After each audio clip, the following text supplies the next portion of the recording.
Mesdames et messieurs, c'est un très grand honneur pour moi d'être avec vous aujourd'hui dans cette nécropole nationale française du Petit Lac pour commémorer ensemble, en ce vendredi 11 novembre 2016, le 98e anniversaire de l'armistice du 11 novembre 1918 qui mit un terme à la Première Guerre mondiale. Et je suis très heureux d'avoir décidé à la fin de 2014 de renouer avec la tradition établie avant la décennie noire en Algérie pour commémorer à Oran, dans ce cimetière du Petit Lac, le 11 novembre. Il y a 2 ans, nous étions ici, monsieur le Wali, monsieur le maire, côte à côte. Et l'an dernier, j'avais souhaité me rendre à Constantine afin de procéder à cette commémoration au pied du monument aux morts, magnifiquement restauré par l'Algérie, pour marquer que nous nous souvenons ensemble des souffrances de cette Première Guerre mondiale. J'étais, il y a 2 ans, et l'an dernier à Constantine, mais aussi avec mon collègue allemand d'alors, Götz Liegenthal. Et je suis heureux aujourd'hui de la présence de mon nouveau collègue, Michael Zenner, car cette cérémonie est celle de la paix retrouvée, de la mémoire et de la réconciliation. Souvenons-nous, chers élèves, que je n'ai pas salués, mais je sais qu'ils sont là, souvenons-nous, le 11 novembre 1916, il y a 100 ans, la France, l'Allemagne, l'Europe et une partie du monde sont engagés depuis plus de 2 ans déjà dans une guerre d'une ampleur et d'une intensité inconnue jusqu'alors. Plus de 60 millions de soldats y prirent part, 10 millions périrent, 20 millions furent blessés. Ces victimes vont laisser derrière elles un cortège de 3 millions de veuves et 6 millions d'orphelins. Au-delà des saignées démographiques profondes et des dévastations considérables, dans les villes comme dans les campagnes, c'est l'ensemble de l'équilibre mondial qui en est sorti bouleversé, au détriment d'une Europe lourdement marquée et promise à de nouveaux tourments. Au cours de l'année 1916, il y a 100 ans, la France va connaître 2 batailles d'envergure qui marqueront à jamais ses paysages, sa population, son histoire aussi. À Verdun, symbole en soi de la sauvagerie de cette guerre, où les pertes françaises et allemandes s'élèveront à 700 000. Dans la Somme, où 1 million de combattants perdirent la vie. Mesurons l'ampleur de ces chiffres.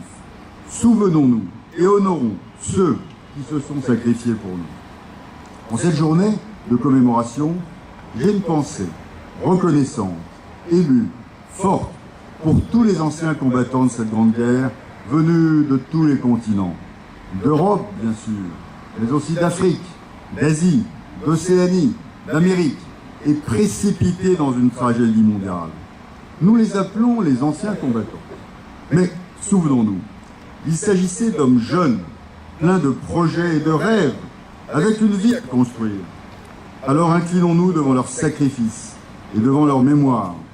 Et je souhaite ici à Oran, devant les autorités algériennes, devant les anciens combattants, souligner la reconnaissance éternelle de la France aux 175 000 soldats originaires d'Algérie qui prirent part à ce conflit.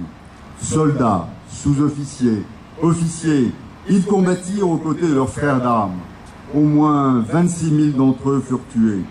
Ils écrivaient une page de l'histoire de la France et de l'Algérie qui, aujourd'hui, encore, nous oblige. Ces liens de sang, mesdames et messieurs, confère à nos relations un caractère égal à nul autre. Tirailleurs, spahis, zouaves algériens, monsieur le professeur, vous nous avez expliqué hier dans une conférence brillante l'histoire de ces soldats, de ces troupes. Ils furent de tous les combats, jusqu'au front d'Orient, aux Dardanelles. Ces combattants venus d'Algérie s'illustrèrent également lors de la bataille de Verdun. Le secrétaire d'État aux anciens combattants et à la mémoire, Jean-Marc Todeschini, leur a rendu hommage le 24 octobre dernier au cimetière de Douaumont à l'occasion du centenaire de Verdun. Leur bravoure et leur esprit de sacrifice imposent un profond respect. Mais un peu plus de 20 ans après cette grande guerre, que chacun espérait alors être la der des der, le monde plongeait dans un nouveau conflit, durant lequel la barbarie et l'inhumanité nazie s'installèrent au cœur même de l'Europe. Dans ce combat vital, l'Algérie joue un rôle fondamental dans la libération de la France et de l'Europe. Les soldats algériens s'illustrèrent au cours de multiples campagnes et contribuèrent à la libération de nos territoires. Notre profonde gratitude va à cette deuxième génération du feu dont certains vétérans sont encore présents aujourd'hui. Messieurs les anciens combattants, nous vous devons la liberté et la paix. Je veux vous dire que nous n'oublions pas et que nous n'oublierons jamais votre courage et votre sacrifice. J'aurai l'honneur de vous témoigner notre reconnaissance indéfectible en décorant deux d'entre vous de la plus haute distinction française, la Légion d'honneur, lors de la cérémonie qui se déroulera en fin de matinée au Consulat général de France.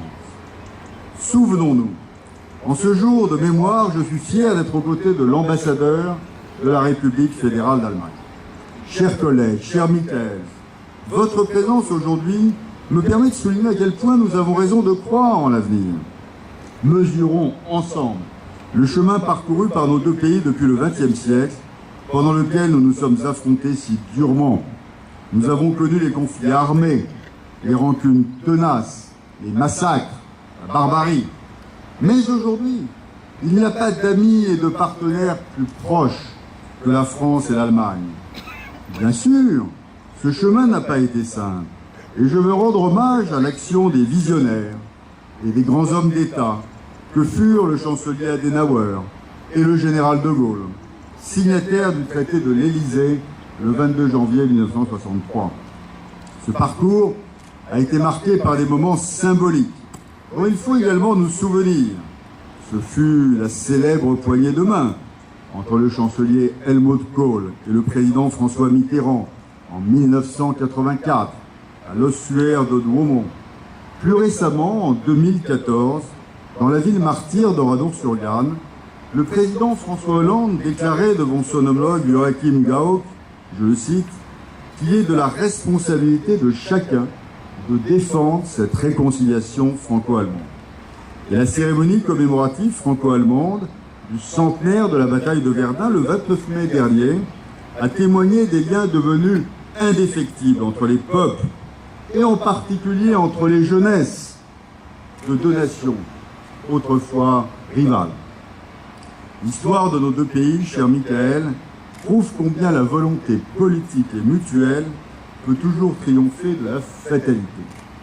Nos deux peuples, ennemis héréditaires par le passé, ont su se retrouver pour construire un avenir commun au sein de l'Europe. Et il n'est pas aujourd'hui d'autres nations que la France et l'Allemagne qui soient animées par une volonté aussi puissante de poursuivre l'intégration européenne et la construction d'un avenir commun meilleur. Mesdames et messieurs, dans le monde tourmenté et qui se replie sur lui-même, dans ce monde qui nous entoure, et à tous ceux qui désespèrent de voir aboutir des processus de paix, la réconciliation franco-allemande doit redonner l'espoir de lendemains meilleurs. Car se réconcilier, ce n'est pas oublier, au contraire. Se réconcilier, c'est reconnaître et regarder avec lucidité le passé pour mieux se tourner vers l'avenir. Pour la France et l'Algérie, se souvenir, c'est également souligner cette histoire, à la fois riche et douloureuse, que nous avons en partage. Ce devoir de mémoire s'est exprimé le 14 juillet 2014, lors du défilé international sur les Champs-Élysées, où, pour la première fois, le drapeau algérien et sa garde furent présents pour marquer le 100e anniversaire du déclenchement de la Première Guerre mondiale.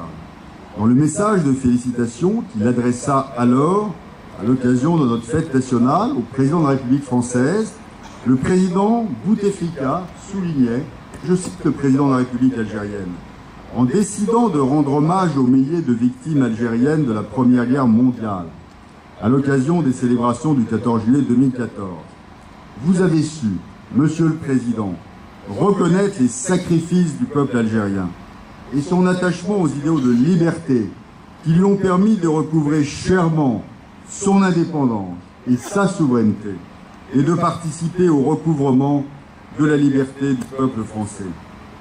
Cette reconnaissance des sacrifices du peuple algérien nous conforte dans notre élan partagé de construire entre nos deux pays un partenariat d'exception qui répond à nos intérêts mutuels, mais aussi aux attentes de nos peuples et de nos jeunesses particulièrement. Monsieur le Wali, monsieur le maire, colonel, chers amis algériens, méditons sur le message du président de la République algérienne. Méditons sur le sens de votre présence à cette cérémonie et la manière dont nous sommes ensemble réunis dans un hommage commun aux morts de la Grande Guerre, quelle que soit leur origine, leur pays, leur religion, leur nationalité, leurs convictions, leur sensibilité. Laissez-moi vous exprimer ma reconnaissance, monsieur le Wali, ainsi qu'à tous les élus et autorités ici présents de votre pays, pour votre présence à nos côtés.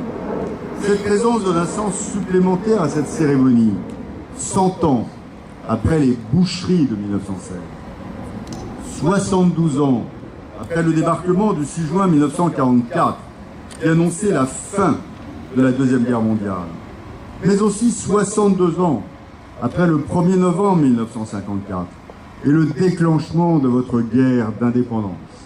Cette cérémonie s'intègre parfaitement dans ce partenariat d'exception que nos deux présidents de la République appellent de leurs vœux. Alors ensemble, souvenons-nous et transmettons. Et quel plus bel exemple que la présence parmi nous d'élèves oranais, venus eux aussi rendre hommage à leurs anciens et se plonger dans l'histoire, dans leur histoire. Car l'histoire, c'est bien plus qu'une matière scolaire, avec l'espoir d'avoir une bonne note au baccalauréat. L'histoire, c'est se souvenir. Savoir, c'est se souvenir, disait Aristote. Avec la transmission des mémoires, nos jeunes générations qui seront au service de leur pays respectif sauront tirer les enseignements d'un passé qu'ils doivent apprendre et ne pas oublier. La mobilisation des communautés éducatives autour des enjeux commémoratifs est indispensable. Les enseignants et les élèves qui s'impliquent dans des projets pédagogiques s'avèrent de véritables passeurs de mémoire, comme en témoigne l'Algérie la Grande Guerre, éclat de vie, inauguré hier soir à l'Institut français d'Oran par vous, monsieur le maire d'Oran. Une exposition remarquable, centrée sur l'humain et réalisée avec succès par les élèves du lycée international Alexandre Dumas d'Alger. Et en inaugurant avec vous, avec l'ambassadeur d'Allemagne, cette exposition, je demandais aux responsables de l'Institut français d'Oran et à mes amis algériens de faire venir le maximum d'élèves des établissements d'Oran pour voir cette exposition et comprendre et se souvenir. Alors ce matin, parce que vous êtes présents, messieurs les anciens combattants, acteurs directs de cette épopée que fut la Seconde Guerre mondiale, et en étant à nos côtés aujourd'hui, vous donnez à cette cérémonie de la chair, de la vie, un supplément d'âme, un témoignage, votre sagesse. Je souhaite en conclusion et de nouveau, au nom de la France, vous exprimer notre reconnaissance éternelle et notre gratitude. Chacune et chacun d'entre nous aujourd'hui présents ne serait sans doute pas là ce matin, et peut-être sans doute pas sur cette terre, sans votre sacrifice et sans celui de vos camarades tombés au champ d'honneur. Je vous remercie. Vive l'Algérie, vive l'Allemagne, vive la France, vive l'amitié franco-algérienne, vive l'amitié franco-allemande.